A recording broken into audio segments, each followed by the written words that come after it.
بڑا ایک turning point ہے پاکستان کی تاریخ کا، عجیب و غریب 54 میں عجیب سانحات پاکستان کے ساتھ اس زمانے میں حکمران 3 شیطان تھے جو بڑی سازش کرتے تھے، غلام محمد گورنر جنرل، اور دوسرے ایوب خان، اور تیسرے سکندر مرزا۔ پہلے تو میں یہ آپ کو بتانا چاہوں گا کہ دیکھیے، جب لیاقت علی خان کا انتقال ہوا، یعنی کہ دونوں جو قومی بڑے رہنما تھے وہ اٹھے، تو اس وقت گورنر جنرل خواجہ ناظم الدین تھے۔ غلام محمد نے بہت ہوشیاری سے خواجہ ناظم الدین کو یہ باور کرایا، جو ایک سادہ اور شریف آدمی تھے، کہ آئندہ تو پارلیمنٹری سسٹم آ رہا ہے، اس میں تو وزیر اعظم ہی سب کچھ ہوتا ہے، آپ وزیر اعظم بن جائیے۔ اور وہ خود گورنر جنرل بن گیا، کیونکہ یہ جانتا تھا کہ 1935 کے گورنمنٹ آف انڈیا ایکٹ کے تحت سارے اختیارات جو ہیں، سارے اختیارات گورنر جنرل ہوتا ہے۔ اس طرح بیوروکریسی کا ایک نمائندہ جو تھا وہ بڑے ٹاپ پر جا کر 1935 کے گورنمنٹ آف انڈیا ایکٹ کے اختیارات کے ساتھ وہ بیٹھ گیا جا کر، اور اس نے بڑی سازشیں کی اس پورے پیریڈ کے اندر۔ تو 1954 میں سب سے پہلے تو اس نے خواجہ ناظم الدین کی حکومت کو ڈسمس کیا، جو کہ پارلیمنٹ میں اپنا بجٹ منظور کرا چکی ہے، یعنی بجٹ منظور کرانے کے معنی ووٹ آف کانفیڈنس انہوں نے حاصل کر لیا۔ اس کو ڈسمس کیا اس گورنمنٹ کو، اور امریکہ سے محمد علی بوگرا کو بلا کر انہیں پرائم منسٹر کے عہدے پر فائز کر دیا۔ 1954 میں جو پہلا کام محمد علی بوگرا نے کیا وہ یہ کیا کہ معاہدہ بغداد میں پاکستان کی شمولیت تیار کر دی، یعنی ہماری آزادی کو جو تھا وہ امریکہ کے ہاتھ گروی رکھ دیا گیا۔ اور نہ صرف آزادی کو ہماری گروی رکھا گیا، بلکہ اس ریجن میں ہمیں فرائض دیے گئے کہ ہم امریکہ کے مفادات، فوجی نوعیت کے مفادات، اقتصادی مفادات، سیاسی مفاد کے لیے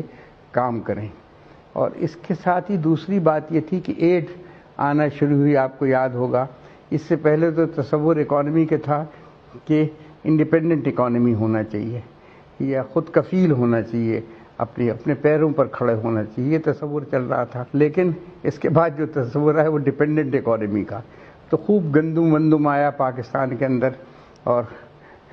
ایسا نظر آتا تھا کہ جیسے کہ اس گندم ہی سے سب لوگ خوشحال و ترقی یافتہ بن جائیں گے۔ تو اس کے ساتھ گھن بھی آیا جو ہماری نہ صرف اقتصادیات کو کھا گیا، بلکہ یہ گھن جو تھا وہ ہماری آزادی کی روح کو بھی چٹ کر گیا، یہ جو سارا گھن تھا۔ تو یہ سانحہ وقوع پذیر ہوا۔ پھر آپ یہ دیکھیے کہ 1 یونٹ کا 22 نومبر مجھے یاد پڑتا ہے، اگر آپ چیک کر لیجئے گا کہ 22 نومبر 1954 کو انہوں نے اناؤنسمنٹ 1 یونٹ کا اناؤنسمنٹ کیا۔ 1 یونٹ کے اناؤنسمنٹ کے معنی کہ جو صوبائی حکومتیں تھیں یہاں کی، یعنی پنجاب کی حکومت اور سرحد کی حکومت، اور یہاں تھی میرا خیال ہے عبدالستار پیرزادہ کی حکومت، شاید 110 کے ایوان میں 74 ووٹ سے وہ پہلے ہی ریجیکٹ کر چکے تھے 1 یونٹ کو، سب جگہ کہ ہم یہ 1 یونٹ کو نہیں مانیں گے، تو ان پر جبراً 1 یونٹ کو مسلط کر دیا گیا۔ یہ ایک ہولناک اور خوفناک بات پاکستان کی تاریخ کی ہوئی۔ اور آپ کو ایک اور بات بتاؤں گا میں کہ جب یہ 1 یونٹ میں بلوچستان کو ضم کیا گیا پنجاب کے ساتھ، تو بلوچستان میں بہت خوفناک بغاوت ہوئی تھی، اور اس زمانے میں سردار زرکزئی کی قیادت میں بہت سے ان کے بیٹے اور ان کے قبائل پہاڑوں میں چلے گئے تھے۔ پھر اس وقت پاکستان کی آرمی 1 سال ان سے لڑتی رہی اور انہیں شکست نہیں دے سکی، تو پھر ان کو یہ وعدہ کیا کہ آپ نیچے اتر آئیں، قرآن پر لکھ کے دیا گیا، اور وہ واپس آئے تو ان 7 لوگوں کو پھانسی دے دے گی۔ اس وقت سے بلوچستان میں بھی نفرت کے بیج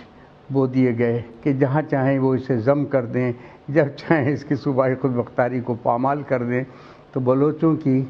جو صوبائی خود مختاری کے حق تھا، یا بلوچوں کا قومی حقوق کا حق تھا، وہ اس کو پامال کیا گیا بری طریقے سے۔ تو یہ بہت خوفناک رزلٹ ہمارے یہاں ثابت ہوئے۔ پھر آپ یہ دیکھیے کہ 1954 میں ایسٹ پاکستان میں ایک جگتو فرنٹ بنا، سب پارٹیوں کا متحدہ محاذ بنا، اور اس نے جو الیکشن ہوئے 309 کی اسمبلی کے اندر 237 سیٹوں کی مسلم لیگ کو بالکل ٹوٹلی شکست فاش دے دی، اور حالت سے ہوئی کہ صرف 10 سیٹیں مسلم لیگ کے پاس آئیں۔ لیکن اس اسکندر مرزا کو یہاں سے بھیجا گیا، اسی غلام احمد نے بھیجا انہیں، اور اس کا نتیجہ یہ نکلا کہ اس نے وہاں جا کر جگتو فرنٹ کی حکومت کو توڑ دیا، یعنی AK فضل الحق کی حکومت کو اس نے توڑا، لوگوں کو گرفتار کیا گیا، لوگوں کے ساتھ ظالمانہ رویہ رکھا گیا، جیلوں میں تمام جگتو فرنٹ کے کارکنوں اور لیڈروں کو یعنی بھر دیا گیا۔ تو یہ اسکندر مرزا کی کارروائی وہاں ہوئی، اور اس کی وجہ سے پھر پہلی دفعہ ان کو یہ احساس ہوا کہ ویسٹ پاکستان سے آ کر ہم پر